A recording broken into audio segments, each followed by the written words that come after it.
안녕하세요. 오늘 인사드릴 휴넷의 에듀테크 연구소 홍정민 소장이라고 합니다. 이렇게 사회적 포럼 이런 데는 처음인 것 같아요. 제가 항상 기업이나 학교나 이런 데 강연을 했는데 다양한 분들을 만나서 되게 영광이고 오늘 자리 마련해 주신 스파크 포럼에 다시 한번 감사드립니다. 제가 오늘 말씀드릴 건 에듀테크라는 부분이고요. 아마 이 책을 써서 부르신 것 같아요.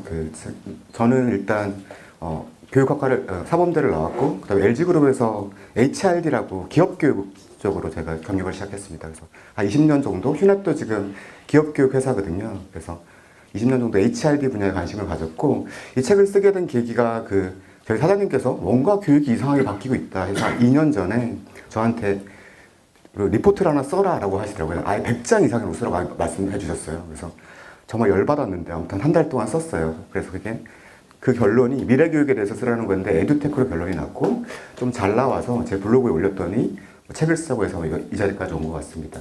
오늘 설명드릴 거는 먼저 에듀테크를 말씀드리기 전에 4차 산업혁명부터 좀 말씀을 드리려고 해요.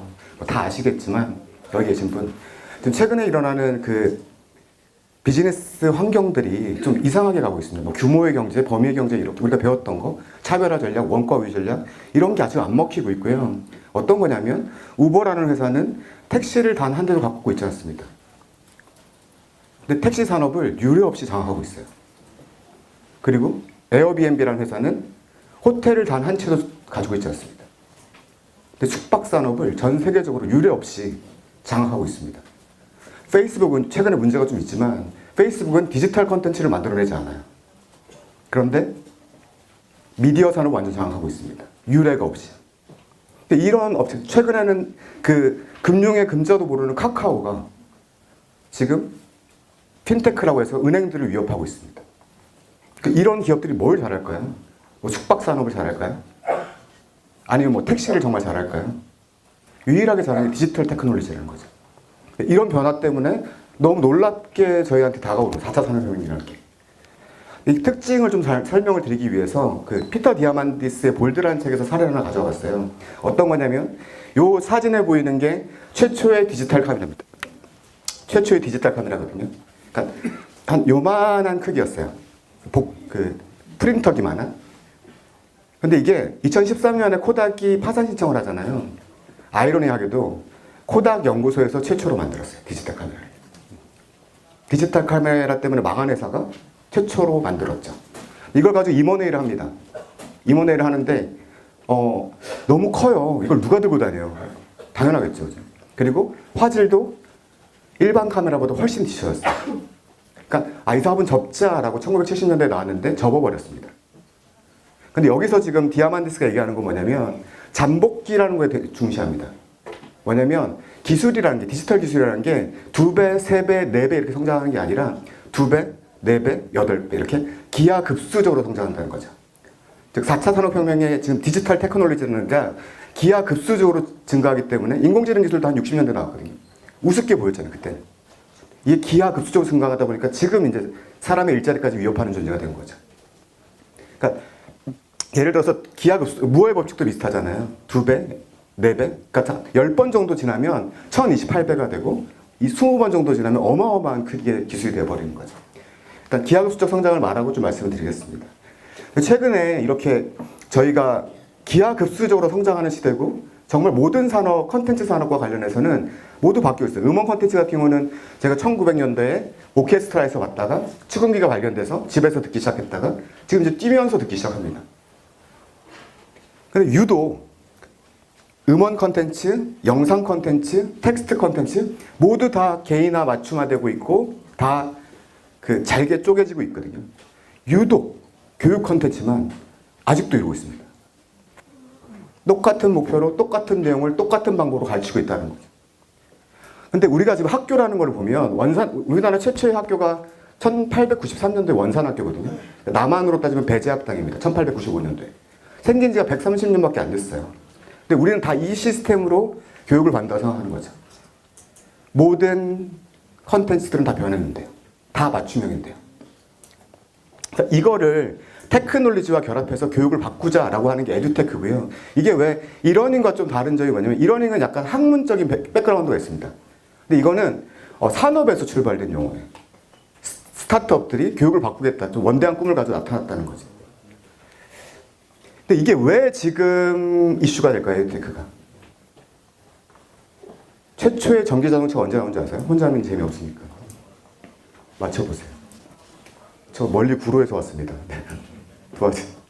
몇 년도에 나왔을까요? 최초의 전기자동차. 네, 거의 비슷해요. 교수님 거의 비슷해요. 1860년 이 정도 얘기하거든요. 가솔린 자동차는 거의 동시에 나왔습니다. 근데 왜 가솔린 자동차만 쓰다가 지금에야 전기자동차 이슈가 될까요? 그러니까 충전 기술 있잖아요. 그게 기하급수로 증가한 거죠. 그러니까 2022년에는 이제 전기자동차 훨씬 더 효율적이라고 그러잖아요. 그러니까 마찬가지로 에듀테크도 이 어빙하우스 망각곡선입니다. 어떤 거냐면 제가 지금 얘기하잖아요. 10분 뒤면 50% 까먹으실 거예요. 자학하지 마세요. 당연한 거예요. 망각하는 동물이니까요. 그리고 하루 뒤면 80% 까먹습니다. 그래서 이게 어빙하우스의 교육학적인 이론인데 어빙하우스 망각곡선입니다. 그래서 이거를 가지고 4번을 복습을 해주면 장기 기억으로 가서 완전 내게 된다라는 이론입니다. 1890년도에 나왔습니다. 근데 이게 디지털 테크놀로지가 없을 때는 불가능했어요. 뭐냐면 10분 뒤에 선생님이 가고 일주일 뒤에 선생님이 또 설명하고 한 달 뒤에 또 선생님이 나타나서 설명해야 되는 거죠. 불가능한 일이죠. 근데 이게 모바일이란 디지털 기술이 생기면서 FC를 가고 메일로 보내주고 하면서 기억을 정복하는 그런 에듀테크 기술들이 이제 가능하다라는 얘기죠. 이러면서 지금 또 에듀테크가 이슈가 되고 있고요. 저는 이제 말씀드리고 싶은 건 이런 겁니다. 모든 산업에서 디지털 영역은 계속 확장되고 있습니다. 예를 들면 미디어 인터넷 말할 거 없고요. 그리고 금융은 핀테크라고 아까 카카오 같은 디지털 기술이 높아지고 있고 자동차는 자율주행 자동차, 유통 물류는 스마트 물류, 그리고 에너지는 스마트 그리드, 건설은 스마트 팩토리, 심지어는 농업, 축산업, 식품업까지 푸드테크, 아그리테크로 하고 있습니다. 테크놀로지가 그만큼 영역이 넓어지는 거죠. 교육도 예외가 아니라는 거죠. 교육도 물론 오프라인 교육이 되게 중요하고 학습이 되게 중요하지만 테크놀로지의 영역은 점점 더 증가할 거라는 얘기입니다. 그러면 이 에듀테크 기술 중에서 우리가 뭘 중시해야 될까요? 가트너의 하이프 라이프 사이클입니다. 이게 매년 발표하는 거고 이머징 테크놀로지에 대한 얘기를 하고 있습니다. 근데 제가 이걸 그냥 가져온 게 아니라 작년 7월인가요? 8월인가요? 되게 독특하게도 이 가트너 그룹에서 세계 최고의 IT 컨설팅 그룹에서 3가지를 좀 별도로 발표를 했습니다. 어떤 거냐면 앞으로 5년 내지 10년 정도에 주도할 기술, 반드시 그러니까 생활을 주도할 기술은 3가지다라고 요약해서 발표했습니다. 독특하게요. 3가지가 뭐냐면 AI, 인공지능이죠.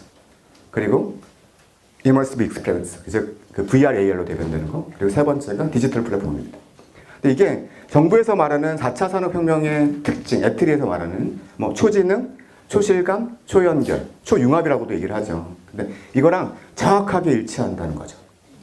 그래서 아마 에듀테크라는 기업들도 오늘 가져온 거는 이 핵심 기술과 관련된 것들, 이걸 가지고 에듀테크를 통해서 교육을 어떻게 바꾸려고 하는지 좀 설명을 드리려고 합니다. 첫 번째가 인공지능입니다. 인공지능이 교육과 결합해서 어떤 역할을 할까요? 이런 부분이죠. 이게 벤자민 블룸이라고 교육학적으로 되게 유명한 교수예요. 교육학계 석학이고요. 어떤 연구를 했냐면 이 컨벤셔널 교실 수업을 그냥 수업을 하고 이분이 완전학습의 대가십니다. 마스터리 러닝의 대가래서 이분이 완전학습으로 자기가 교수 설계한 거를 가지고 수업을 하는 거랑 일반적으로 수업을 하는 거랑 뭐가 더 효과적일까라는 연구를 시작했죠.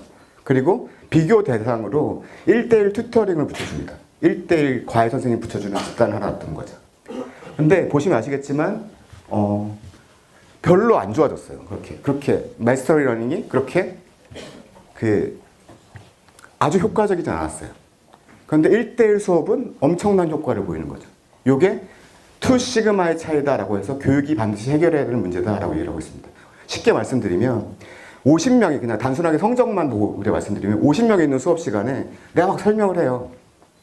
설명을 하고 98점이라는 학생을 만들어낼 수 있는 게 1명이라면 1대1 수업은요. 50명 평균을 98점으로 만들 수 있습니다. 그러니까 교육 효과적으로 과외가 되게 효과적인 거죠. 근데 이게 비용적으로나 시간적으로 불가능했던 겁니다. 근데 이걸 누가 하고 있다? 에듀테크 기술로 1대1 과외 선생님을 붙여주겠다라고 생각을 하고 있는 겁니다. 제가 한번 예상을 해봤어요. 만약에 우리 아이들한테 요만한 그 로봇이 돌아다니면서 가르칩니다. 한번 볼까요? 오늘은 바이오 리듬의 이성적 영역이 충분한 수학 수업을 해볼까요? 나만의 커리큘럼을 제시하고요. 두 자릿수 나누기 문제가 조금 부족하니 이 부분 짚고 넘어가요. 학습 역량을 정확하게 파악하고 있습니다. 잠깐 푸는 걸 먼저 봐요. 여기서 이렇게 생각해 보는 게 좋아요. 다시 한번 해볼까요? 맞춤형 실시간 학습 코칭이 가능하고요. 피로가 쌓였어요. 5분 정도 쉬었다 해요. 쉬기 전에 구구단 8단 까먹을 때 되었어요. 한 번 더 읽어봐요. 상황에 맞는 학습 진행 및 지속적 기억 상기까지 해줍니다. 조금 답답한 기분이군요. 이럴 때는 거실이 좋죠. 학습자 상황에 맞는 학습 환경까지 구축합니다. 선생님 필요할까요? AI 기술로 에듀테크로 여기를 향해 달려가고 있습니다. 이걸 만들려고 달려가고 있습니다. 1대1 맞춤형 인공지능 로봇 교사를 만들려고 하는 거죠. 넘어가도. 이게 지금 페퍼라는 거거든요. 이게 제 사진이고 일본 가서 찍은 거예요. 동경에서. 근데 설정입니다. 제가 일본어를 전혀 모르는데 이렇게 되게 대화하고 있는 것 같지만 대화는 아니었고요. 페퍼라는 로봇인데 페퍼가 영어도 하고 일본어도 하는데 일본 가면은 요만한 로봇이 많이 돌아다녀요. 근데 여기는 머릿속에는 IBM 왓슨이 들어가 있습니다. 인공지능. 그리고 몸통은 소프트뱅크에서 만들었고요. 그래서 일본 가면 상당히 많이 돌아다니고 있습니다. 실제로 한번 볼까요? 여기 이 인공지능 로봇이 어느 수준인지. 얼리 어답터라는 분이랑 지금 대화한 내용이에요. 아까부터 나를 쳐다보고 있었죠? 응. 어때요? 저 귀엽죠? 그래서 본 거죠? 응. 귀여워. 자기가 왜 귀여운지 막 설명을 합니다. 그리고 오늘 나는 어때? 당신은 잘생겼어요? 밝은 옷을 입으니 잘 어울려요. 라고 얘기를 하는 거죠. 근데 끝말에 얼리 어답터라는 분이 이렇게 얘기를 합니다. 자기는 좀 살이 찌고 못생겼고 그날은 하늘색 자켓을 입고 있었다고 해요. 감정을 읽고 문맥을 파악하고 기분 좋은 거짓말까지 가능한 로봇이 등장했다는 거죠. 근데 이 로봇이 지금은 동남아 가시면 피자업 마장에서 서빙을 봐요. 얘기를 해주고. 얼마게요? 여기 써있죠. 178만 원이에요. 24시간이라고요. 파업도 하지 않아요. 결제 기능까지 다 가지고 있어요. 그러니까 점점 아까 말씀드렸듯이 이렇게 저희가 인간의 직업이 기계로 대체된 역사를 살았잖아요. 농업, 임업시대 때 트랙터나 기계로 대체했고 제조업도 지금 현재 아디다스가 2016년에 전부 다 제조 공장을 독일로 보내버렸잖아요. 왜냐? 그 이유가 사람보다 로봇이 싸기 때문이라는 거고요. 지금 3차 산업혁명 아까 페퍼같이 서비스업도 지금 정복을 하고 있어요. 근데 인류의 최고의 보류라고 하는 지식산업, 교육, 법률 이런 서비스 산업도 인공지능이라는 기술로 대체하고 있다는 거죠. 그래서 잡에 대해서 되게 연구가 많잖아요. 그러면 실제로 또 교육적으로 어떻게 쓰일까요? 질 왓슨이라는 로봇을 조지아텍에서 지금 붙여줬어요. 질 왓슨이라는 마찬가지로 예측이 가능하시겠지만 IBM 왓슨 엔진으로 만든 겁니다. 인공지능 엔진으로 만든 거고요. 인공지능 온라인 교육 튜터를 붙여줘 본 거예요. 근데 처음에는 사람들이 이거를 로봇인지 몰랐다가 빠른 질문과 정확한 답변으로 너무 인기가 많았대요. 근데 이게 인공지능이었다라고 했으니까 다들 학생들이 놀란 거죠. 그리고 심지어는 되게 인기 있는 튜터 중에 한 명이었다는 거죠. 그러니까 교육적으로도 지금 충분히 쓰이고 있고 조지아텍에서는 앞으로 인공지능 튜터의 영역을 확장시키겠다라고 발표를 했었습니다. 인공지능 영역으로 현재 서비스되고 있는 것들입니다. 현재 지금 서비스되고 있는 게 듀오링고는 아시나요? 네, 많이 아실 거예요. 듀오링고는 그 빅데이터를 기반으로 인공지능 영역으로 맞춤형 학습을 해주는 어플리케이션입니다. 영어 기반으로는 한 50 몇 개국 언어를 다 배울 수 있어요. 특징이 뭐냐면 내가 문제를 풀다 보면 학습을 맞춰줘요. 하루에 10분 정도 문제를 풀면 자연스럽게 영어 실력이 나한테 맞춰져서 늘어나는 이런 형국을 보여줍니다. 그리고 여기 산타토익 아시나요? 우리나라 기업 류이드에서 만든 산타토익입니다. 최근에 제가 좀 관심 있게 보는데 유료화에 성공했어요. 네. 어떤 거냐면 토익 시험을 보잖아요. 그러면 저희가 왜 700점인지 모르잖아요, 도대체. 우리가. 그리고 앞장 명사부터 보잖아요, 또. 영어 점수가 부족하네, 그러면서. 근데 그게 아니라 여기는 64개 영역으로 해서 자기가 한번 시험 보면 모르는 부분의 문제만 계속 풀게 해주는 거예요. 근데 보시면 인공지능 기반의 에듀테크 기업들이 좀 다른 게 있습니다. 이러닝은 어떨까요? 메가스터디나 이투스나 휴넷도 그렇고요. 멀티캠퍼스도 그렇고. 사이트 전면에 누가 나와 있냐면 강사가 나와 있습니다. 교수나 아니면 스타 강사가 나와 있죠. 이 AI 기반은 어떨까요? 전혀 등장하지 않습니다. 학습자를 중심에 두고 맞춰주겠다는 겁니다. 그러니까 1대1 수업을 하겠다는 겁니다. 그렇게 변하고 있다라고 보시면 될 것 같고요. 마찬가지로 산타 토익도 인공지능 엔진을 가지고 있습니다. 여기는 이제 그 조지아텍에서 작년 미국에서 예상을 해본 겁니다. 미래 교육에 대해서 예상을 해본 건데, 기업 쪽 교육의 변화예요. 저는 기업 교육 전문가니까요. 어떤 거냐면, 찰스 스미스라는 친구가 90일 내로 회사에서 엄격하게 금지할 왕따 활동을 한 확률이 85%다라고 교육 관리 시스템에서 떠버리는 겁니다. 마이너리티 리포트 영화 보셨죠? 그죠? 범죄를 예측해서 미리 잡잖아요. 마찬가지로 이렇게 떠서, 그래서 이러닝을 듣게 하거나 104.97 조항을 읽게 하거나 아니면 매니저에게 보고해라. 실행할까요 말까요 떠버리는 겁니다. 그러니까 예측 가능한 LMS가 등장하는 거죠. 예측 가능한 교육관리 시스템. 어떻게 될 거다. 뻥 같죠. 실제 비슷한 게 있습니다. 뉴턴이라는 사이트입니다. 뉴턴이라는 LMS고 지금 ASU라든지 일리노이라든지 상당히 그 효과를 검증받고 있고요. 블랙보드나 잘 모르시겠지만 교육관리 시스템 업체에서 블랙보드나 무들 이런 데들이 상당히 강자였어요. 근데 최근에는 거기보다 더 높이 평가받는 투자로 높이 평가받는 LMS 즉 교육관리 시스템이고요. 어떤 거냐면 이런 겁니다. 예측이 가능한 LMS예요. 선생님이 내가 다음 주 수요일 날 그래머 수업을 볼 거야. 우리 아이들이 몇 점 나올까? 물어보면 79점이 나와요 라고 하는 겁니다. 그래서 상위권 학생은 요거가 부족하고요. 요거 가르치는데 몇 분 걸릴 거예요 라고 대답하는 겁니다.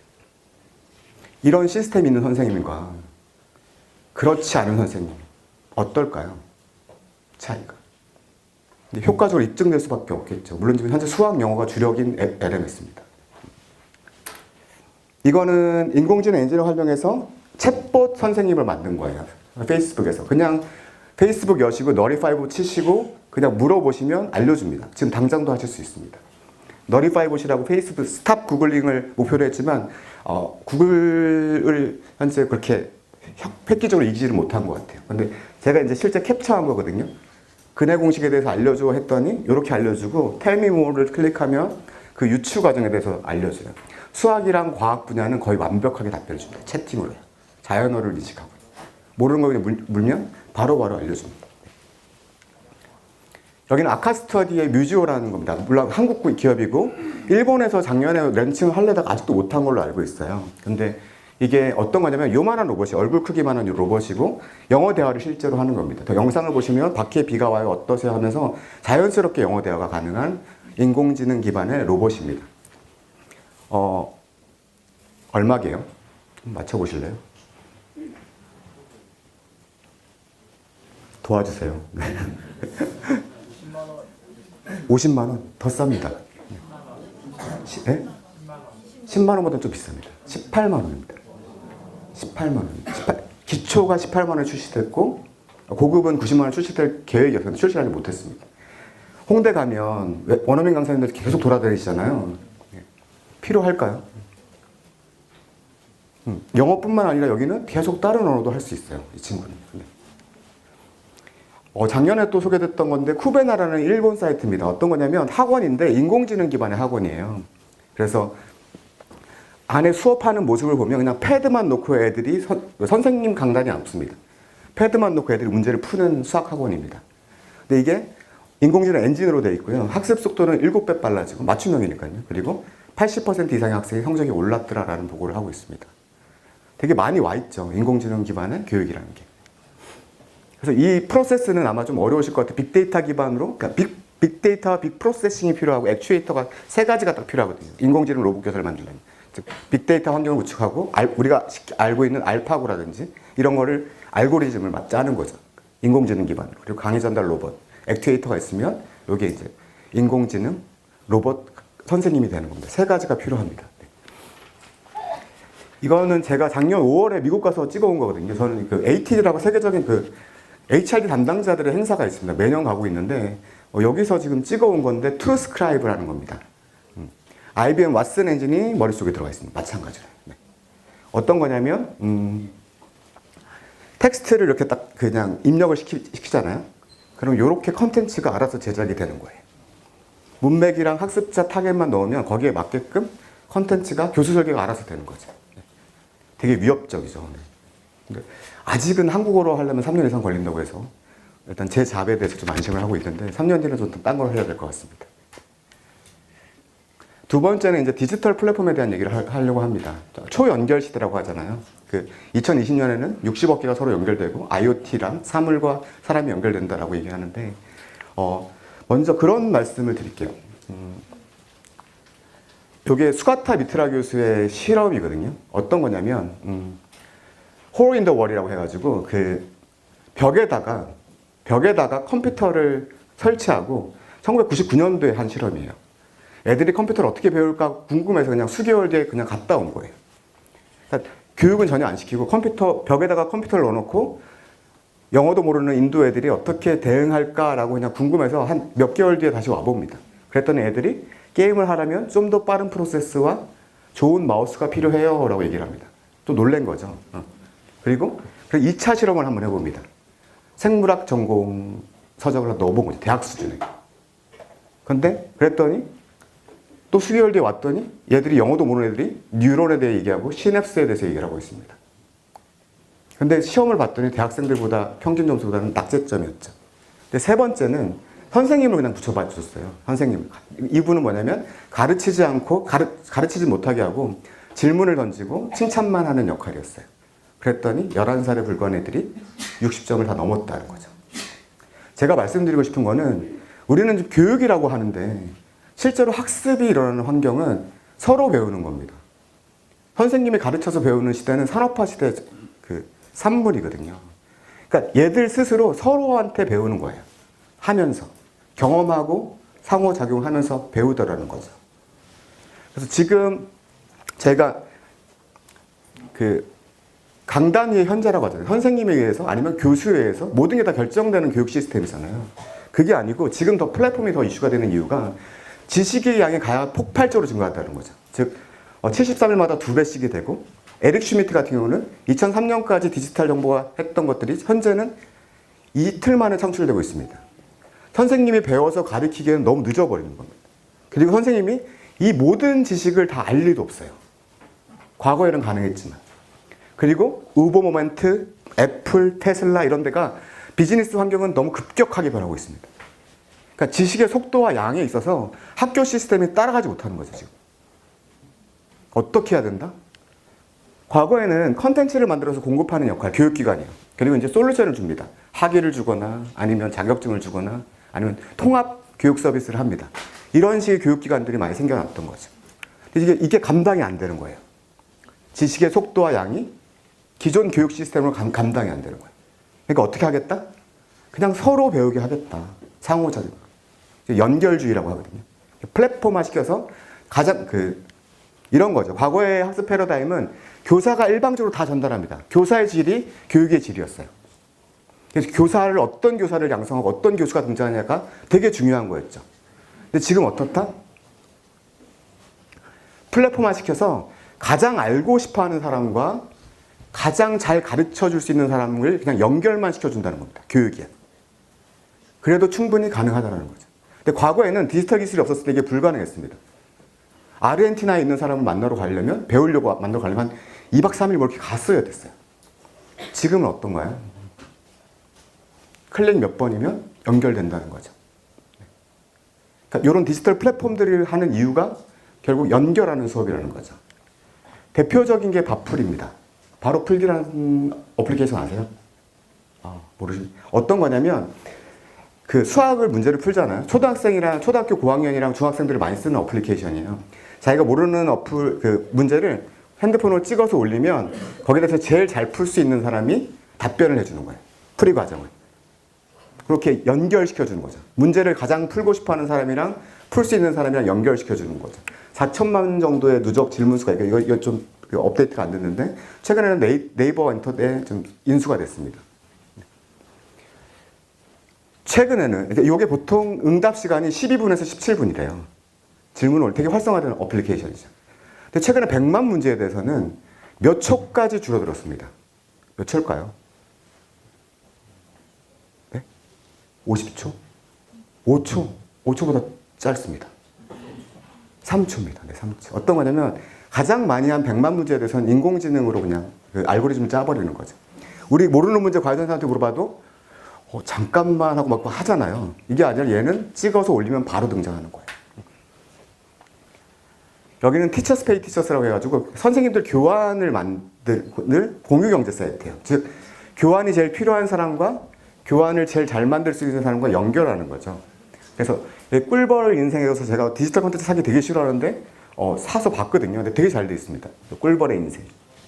그러니까 교환을 선생님들마다 만드시잖아요. 그게 아니라 이렇게 교환을 공유해서 사고 파는 사이트예요.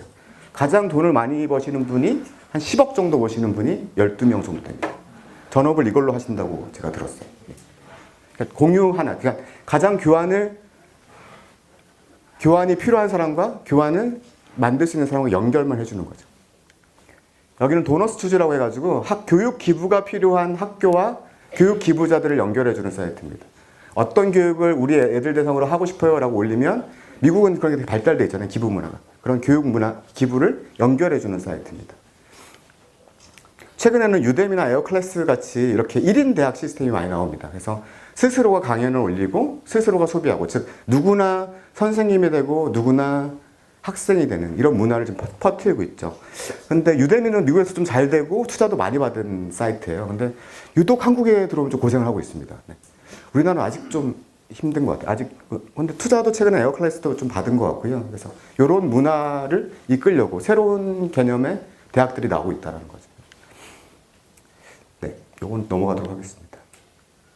세 번째로 말씀드릴 게 아까 이머시브 경험 있죠. 익스피리언스 해가지고 AR, VR에 대한 얘기를 합니다.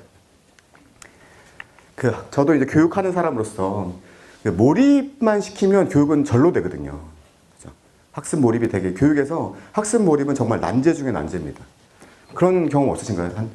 책을 읽기 시작했는데 갑자기 시계를 봤더니 30분이 지났어. 막 이런 거, 누르는 거. 없으신가요? 15분 있으실까요? 15분? 네.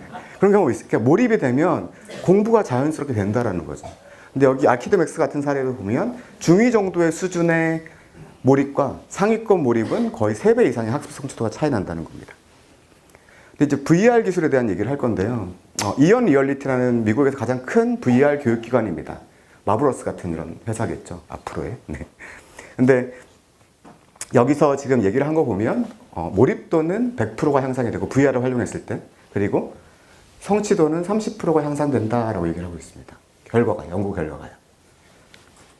유니버시티라는 VR 회사죠. VR 회사에서도 얘기할 때, 물어봤을 때 과학, 역사, 지리 순으로 VR이 효과적일 것이다 라고 사람들이 답변을 하고 있습니다.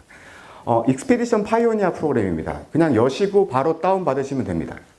지금 당장도 쓸 수 있습니다. 요게 카드보드라는 겁니다. 지마켓 같은 한 4,000원이면 사실 수 있어요. 마분지로 돼 있고요. 이렇게 넣고 껴서 보면 VR이 보입니다. 싸죠. 네. 그러니까 여기 보면 만리장성이나 뭐 화성 아니면 뭐 타지마할묘 이런 데 유명 관광지를 껴서 놓고 보면 실제로 와 있는 것처럼 볼 수 있습니다. 해외여행 돈이 없어 시간이 없어 못 가시면 아쉬운 대로 여기 들어가셔서 보셔도 비슷한 체험을 하실 수 있습니다. 여기는 이언 리얼티의 생물학 실험을 그대로 옮겨놓은 거예요. VR로요. 네. VR을 그대로 옮겨놓은 겁니다. 안 믿으실까봐 제가 직접 제 휴대폰에서 캡처한 거를 가져왔습니다. 만리장성 4꼭지 정도를 보실 수 있고요. 실제로 보면 정말 와 있는 것 같습니다. 네. 여기는 이언 리얼리티의 개구리 해부학 실습이에요. 지금 그림은 핸드폰 캡처 화면인데 끼고 보시면 되게 실감납니다. 롯데월드, 여기도 한국어 버전으로 다 들어와 있어요. 근데 아쉽게도 이거를 우리나라 학교에서는 잘 못 쓰고 있어요. 네. 왜일까요? 와이파이가 안 돼요. 막아버렸어요. 게임한다고. 근데 미국 애들은 지리 역사 수업에 쓰거든요. 네. 롯데월드 가시고 싶으시면 여기 롤러코스터도 있습니다. 아쉬운 대로. 시간이 없고 이러신 분들은 다운받아서 바라보실 수 있어요. 근데 VR이 왜 중요하냐라고 하면 우리가 이렇게 배웠잖아요. 조선시대 사회상에 대해서 우리 학창시절 때 이렇게 배웠잖아요. 조선시대의 가족 제도, 풍속, 도덕, 풍습, 생활은 철저하게 유교적이었다. 이렇게 배웠잖아요. 정말. 조선시대 사회상에 대해서. 근데 만약에 VR 기계를 쓰고 조선시대에 들어가 보면 어떨까요? 이 사람들랑 얘기도 나눠보고 이 사람들이랑 만져도 보고 체험도 하고, 물론 저쪽에 있는 친구가 시험은 더 잘 볼 겁니다. 근데 역사 교육의 의미가 역사를 반추해서 현실에 활용하는 거잖아요. 누가 더 잘할까요? 그러니까 그건 자명한 사실일 것 같아요. 이런 점에서 VR은 되게 교육적으로 많이 활용되고 있습니다. 그리고 그 글로벌하게도 상당히 빠르게 가고 있는 분야가 VR 쪽입니다. 요거는 신시내티 어린이병원에서 한 건데요. 간단한 겁니다. 그러니까 즉 교육적으로 활용되지 못하는 분야까지 VR로 할 수 있다라는 얘기거든요. 어떤 거냐, 신시내티 어린이병원에서 흑인 애들이 처음에 병원을 가면 울어버린대요. 의사를 처음 보니까요. 근데 이렇게 VR로 병원 환경을 만들어 놓고 체험을 하고 했더니 괜찮더라라는 겁니다. 처음 간호사가 있을 때 아기를 처음 안았을 때 너무 긴장이 되는 거예요. 그러니까 이거를 VR로 미리 해봤더니 효과가 좋았더라. 이런 것들. 그리고 간단한 360 VR인데 그냥 스피치 앞에 나와서 연설할 때 공포감이 있으신 분들 있잖아요. 근데 VR로 연습했더니 되게 좋아졌다. 이 사례를 제가 직접 들었는데 처음에 진짜 말을 못하시는 영상을 보여줬어요. 근데 딱 박수를 치면서 나왔는데 정말 말씀 잘하시더라고요. 근데 이런 간단한 것들도 VR로 해결할 수 있다는 거고요. 미식축구 프로팀과 대학팀은 실제 쿼터백이라는 데가 되게 중요한 의사결정을 하는 데입니다. 미식축구에서. 이 사람들을 VR로 훈련을 하기 시작했고 실제로 의사결정력이 30% 향상됐다라고 얘기를 하고 있습니다. 여기 적지는 않았지만 의사결정 속도가 1초가 빨라졌다 얘기하고 있습니다. 스포츠에서 1초라는 건 어마어마한 시간이거든요. 네. 게임 러닝까지만 설명드리고 마치도록 할게요. 네. 요거는 인성교육 프로그램 주유라는 사이트예요. 저희가 도덕 시험을 보면 정해진 규칙을 숙지해서 지켜야 한다, 상대방을 배려해야 한다 이렇게 배우잖아요, 항상. 그리고 감정이 폭발하면 된다라고, 요게 동그라미 쳐야 정답인 거잖아요. 그게 아니라 주유라는 사이트는 어떤 애가 갑자기 나타나서 내 축구공을 뺏었을 때 어떻게 할까라는 거를 게임으로 만든 거예요. 유치원 대상의 게임으로 인성교육을 하는 사이트고요. 이렇게 활용할 수 있다라는 얘기고, 맥도날드 같은 경우는 이직률이 워낙에 높다 보니까 그 주문 프로세스를 외우는 게 핵심이래요. 그 사원들의 프로세스를 외우는 게 핵심인데 이거를 가르치려면 사람을 또 빼야 되고 현업에서 빠져야 되는 거죠. 근데 신입사원들한테 게임을 통해서 프로세스를 이렇게 하게 했더니 성과가 되게 좋아졌다라는 얘기입니다. 자세한 내용은 그 자료 보시면 될 것 같고요. 일본의 메이세이 고등학교는 아예 그냥 여기 왕따 문제가 심각하잖아요. 그래서 온라인 교육이 되게 좀 잘 돼 있습니다. 그래서 아예 그냥 게임처럼 학교가 만들어져서 포인트를 사고 팔고 하는 것들입니다. 네, 시간이 다 돼가지고요. 제가 학교 변화 부분은 아마 제가 준비를 했는데 제가 아까 짧게 해도 돼요? 아, 네, 짧게 5분. 2분이요. 네, 알겠습니다. 네. 학교라는 데가 지금 위협을 받고 있는 건 사실입니다. 토마스 프레이라는 미래학자죠. 엘빈 토플러가 돌아가신 후 거의 최고급으로 지금 인정받고 계시는 분이고요. 앞으로 15년 뒤에 대학 절반은 사라질 것이다 라고 얘기를 합니다. 그리고 그 가장 큰 이유가 경쟁력을 잃기 때문이다 라고 얘기를 하고 있습니다. 그 첫 번째 대학 대안으로 나온 게 무크잖아요. 무크가 나와 있고, 이 무크에 대한 설명을 드리면, 저도 교육 사업을 하지만 일반적으로 교육의 질이 좋거나 서티피케이션, 즉 학위나 자격증을 주거나 아니면 가격 경쟁력이 있으면 이 프로그램을 선택합니다. 3가지 팩터거든요. 가장 일반적으로. 근데 무크라는 사이트는요, 세계 최고의 하버드 교수가 강연을 합니다. 가격은 심지어 무료입니다. 서티피케이션 최근에 소정의 금액만 내면 제공하고 있어요. 거의 완전체죠. 교육 상품이. 근데 여기가 가장 그 공격을 당하는 게 있어요. 뭘까요? 네, 수료율입니다. 네, 수료율이 5에서 9%밖에 안 돼요. 그런데 지금 변식이 여기 코세라가 2015년에 했던 거거든요. 그 시그니처럴 트랙이라고 해가지고 나를 관리해줘 하고 돈을 냅니다. 막 힘들게 하는 거죠. 푸시도 하고 그 문자도 하고 막 공부해야 돼 막 이렇게 관리를 해주는 거죠. 그랬더니 수료율이 50%를 넘어갑니다. 네. 그리고 러닝허브라고 오프라인에서 교육하는 기관들을 각 저점마다 넣어줬어요. 오프라인에서 코칭도 해주고 하는 거죠. 그랬더니 거의 90% 육박하는 수료율을 보고 있습니다. 그러니까 지금 단점인 것까지 계속 극복을 해 나가는 상황인 거죠. 마찬가지로 오프라인 교육이 좀 플립런으로 바뀌는 건 다 아실 것 같아서 넘어가도록 하겠습니다. 나노디그리라는 프로그램입니다. 나노디그리라는 프로그램이 뭐냐면 대학교 4학년이라는 제도도 생긴 지가 얼마 안 됐습니다. 왜 굳이 4학년이 될까요? 이런 생각 안 해보셨어요? 근데 실리콘밸리의 많은 회사들이 얘네가 1학년 때 배웠던 건 전혀 쓸모가 없어. 컴퓨터 사이언스 쪽으로. 왜냐면 4년 사이에 엄청나게 바뀌었으니까요. 그래서 이런 직업들, 웹 개발, 모바일 개발, 데이터 분석 과정자들을 프로그램을 만들어줘 하고 유다시티라는 무크 회사에 의뢰를 합니다. 거기서 만든 게 나노디그리거든요. 그래서 여기에 이제 동참을 하는 구글, 페이스북, AT&T들이 이 프로그램을 이수를 해야만 내가 채용을 하겠다라고 하고 있습니다. 그러다 보니까 나노디가 되게 잘 되고 있는 거죠. 근데 주목해서, 물론 이제 여기 안에 대학 교수님들이 많이 들어가 계세요. 근데 주목해서 좀 볼 점은 뭐냐면, 인력 양성에, 핵심 인력 양성에서 기업들이 대학을 배제하기 시작했습니다. 양쪽이 다 스타트업들이에요. 물론 유다시티도 그 스탠포드 교수가 창업을 한 곳이지만 이 스타트업들끼리의 그 인력 양성을 주도하고 있다는 거죠. 다빈치 연구소도 비슷한 케이스인데, 이거는 오프라인 교육이고 마이크로 칼리지라고 해가지고 4년이 아니라 3개월 동안 공부하는 걸 집중적으로 하는 그 교육 기관이라고 해요. 토마스 프레이가 아까 그 얘기했던 그 사람이 원장님이세요. 네. 미네르바 스쿨은 다 아시죠? 저 왔었잖아요. 더 이상 설명 안 드리고요. 칸랩 스쿨입니다. 칸 아카데미가 만든 학교인데, 미래의 학교상이라 해서 좀 보여드리면 어떤 거냐면, 인공지능 기반이나 디지털 기술을 철저하게 이용하고 있습니다. 인지 영역에 관해서는 오전에 무조건 맞춤형 수업을 합니다. 우리는 수학, 영어, 작문, 과학 이런 것들이 다 1학년을 가정하잖아요. 근데 학생들은 다릅니다. 수학은 난 1학년이고 영어는 2학년이고 사회는 4학년이고 이럴 수 있거든요.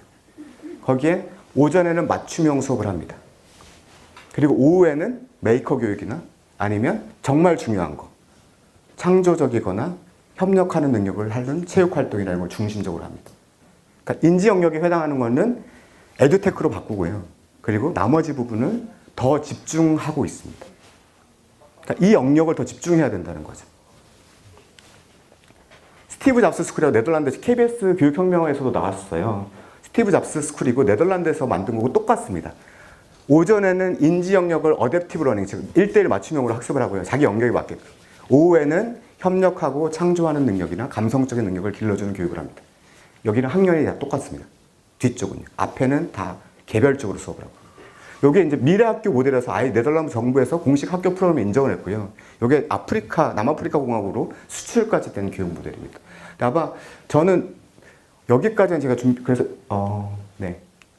여기까지가 제가 준비한 거고요. 제가 말씀드릴 수 있는 건 이거 같아요. 가장 질문 많이 하는 거 두 가지만 좀 말씀을 드리면, 제가 이제 어디 가서 강연을 하면 항상 여쭤보는 게 있으세요. 어떤 거냐면, 기술이 교육을 대체하나요?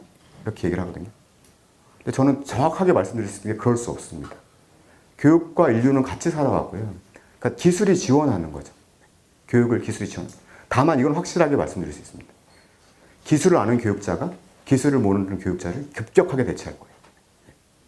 그리고 그러면 에듀테크로 다 학교가 변하나요? 그게 아니라 저는 이렇게 말씀드릴게요. 두 번째 질문이 그겁니다. 에듀테크로 다 변해야 되나요? 근데 아까 말씀드렸듯이 선생님들이 강의하고 행정하는 일에 저는 집중하지 않으셨으면 좋겠거든요. 애들이랑 더 중요한 게 많습니다. 창조적이고 협력하고 정서적으로 교감하고 그런 것들을 강의 핑계대고 행정일 때문에 일을 안 하셨어요. 그동안. 강의를 더 잘해야 되고 뭐 이런 일 때문에. 아까 에듀테크를 활용해서 그런 쪽은 다 1대1 맞춤으로 보내버리다. 선생님들은 더 중요한 애들이랑 놀아주고 협력해서 만들어보고 이런 거에 집중하라는 거죠.